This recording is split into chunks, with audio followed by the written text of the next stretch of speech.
देखो ममता, मैं आज ऑफिस जाने के मूड में नहीं हूँ। किसी का फोन आया ऑफिस से तो बोल देना कि मैं घर पर नहीं हूँ, किसी जरूरी काम से गाँव गया हूँ।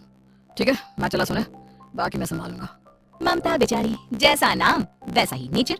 ना कभी झूठ बोला, ना फरेब, ना किसी से चालाकी की, ना किसी की पंचायत। सुन लेती है पति की बात और फिर कुछ देर बाद फोन आता है। हेलो, कौन?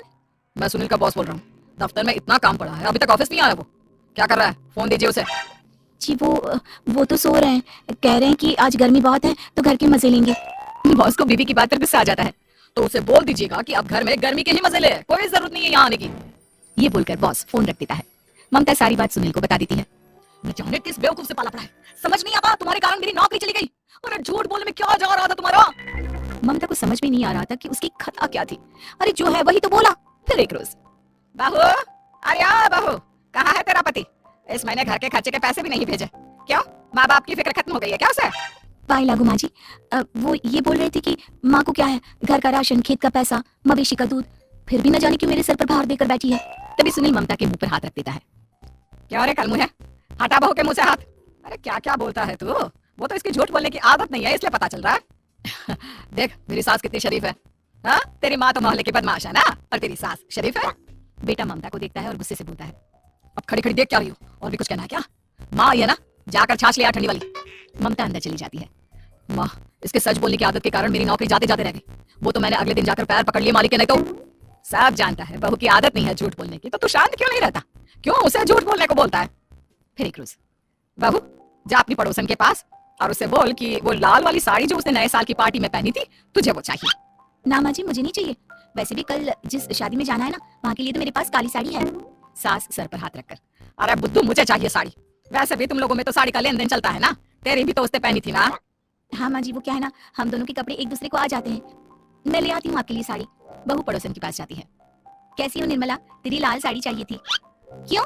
तू तो बोल रही थी कि तेरे पास काली वाली साड़ी है, तू वही पहनेगी, फिर लाल का क्या करेगी? अरे मैं तो काली ही पहनूंगी, लेकिन मेरी सास ने देखी थी तेरी लाल साड़ी, वो नए साल की पार्टी में तूने पहनी थी ना, तो इसलिए वो मांग रही है। ये सुनकर पड़ोसन थोड़ा परेशान हो जाती है। देख ममता, तेरे लिए तो मैं एक बार को साड़ी दे भी देती, लेकिन तेरी सास के लिए नहीं। वो क्या है ना, तू तो जानती है कितनी गंदी आदत है तेरी सास की। खाया पिया सब कपड़े पर ही पोंछ देती है। मेरी लाल साड़ी बहुत महंगी वाली है, पता चले उस पर हल्दी तेल का निशान लगा हो। ममता घर आ जाती है खाली हाथ। ममता को देखकर, नहीं दी ना उसका लूटी ने साड़ी। अब आए तुझसे लेने तेरा सामान, अच्छे से बताती हूँ। माँ जी वो क्या है ना, मुझे तो वो दे रही थी, लेकिन आपके नाम तो नहीं दी। अरे किसने बोला था मेरा नाम लेने को? बोल देती तुझे पहनना है, लेकिन ना, तू तो ठहरी सच की देवी। न जाने सास क्या सोचती है और हंसने लगती है। अरे माँ, क्या हो गया? क्या सोचकर हंस रही है? याद है जब बहू को देखने गए थे? हाँ बस सही बात है। याद आ गया, कैसे मेरी सास बाजार के खाने को बोल रही थी कि ममता ने बनाया है। हाँ, और बहू ने आकर सब बता दिया कि ये सारा खाना तो बाजार से आया है, वो भी कल्लू हलवाई की दुकान से। ममता दोनों की बात सुन रही थी। हाँ माँ जी, वो कल्लू हलवाई का ही था। मुझे तो आज तक पता नहीं चला कि माँ ने क्यों कहा कि मैंने बनाया है। खैर, मैं तैयार होती हूँ, शादी में जाना है ना। पूरा परिवार शादी में जाता है, जहाँ खाना वाना खाकर सभी बैठे होते हैं कि एक औरत ममता की सास से कहती है। क्या बात है बहन जी, मेरी आपकी बात हुई थी तो आप तो बोल रही थी कि लाल साड़ी पहनने वाली हैं, तो मैंने ये काली पहन ली। पता होता कि आप लाल नहीं पहन रही हैं तो मैं ही अपनी लाल पहनाती। अच्छा जी, तो इसलिए पूछा जा रहा था। अरे इतनी साड़ियाँ हैं कि क्या बताऊं।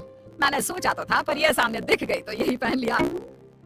अच्छा, मेरी तो तैयारी काफी दिन से चल रही थी, फिर भी आज ऐसा लग रहा है कि ठीक से तैयार नहीं हुई मैं। तभी आ जाती है हमारी सच्ची बहू ममता बहू। आंटी जी वो क्या है ना, पड़ोसन की लाल साड़ी माँ जी को पहननी थी, लेकिन आप तो जानती है माँ जी की आदत, सारा खाया पिया कपड़ों पर ही पोंछ देती है, तो उसने साड़ी देने से ना ऐन वक्त पर मना कर दिया, तो अब इन्होंने ना मेरी साड़ी पहनी है। औरत ममता की सास को घूरती है। अरे मांग कर ही साड़ी पहननी थी क्या? हम जैसे तो खुद की ही साड़ी पहनते हैं, चलो चलते हैं। सास का गुस्सा अब ममता पर फूट पड़ता है।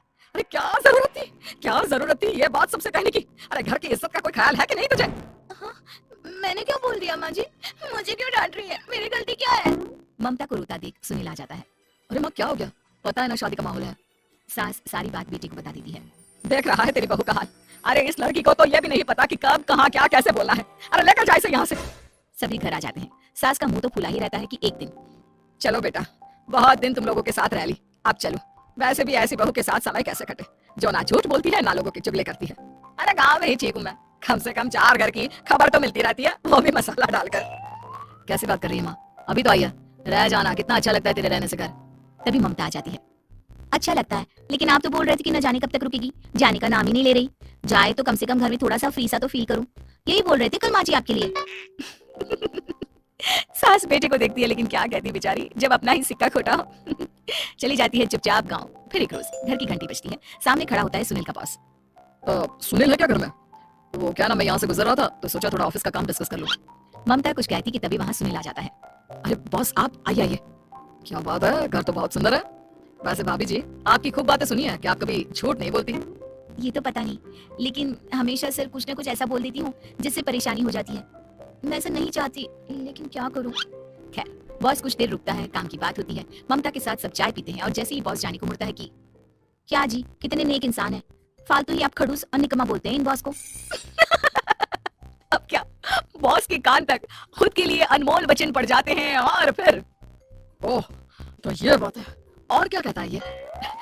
अरे बॉस आप भी किसकी बात पर विश्वास कर रहे हैं?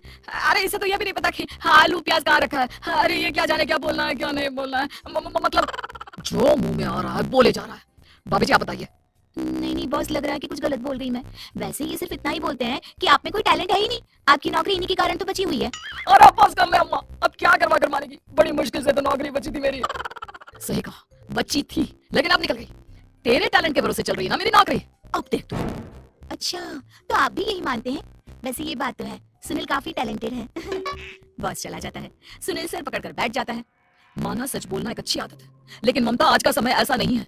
तुझे थोड़ा सा समाज को देखकर खुद को बदलना होगा, समझी? जी मुझे तो पता ही नहीं चलता कि मैं क्या गलत कर रही हूँ। यकीन मानिए मैं जानबूझकर नहीं करती।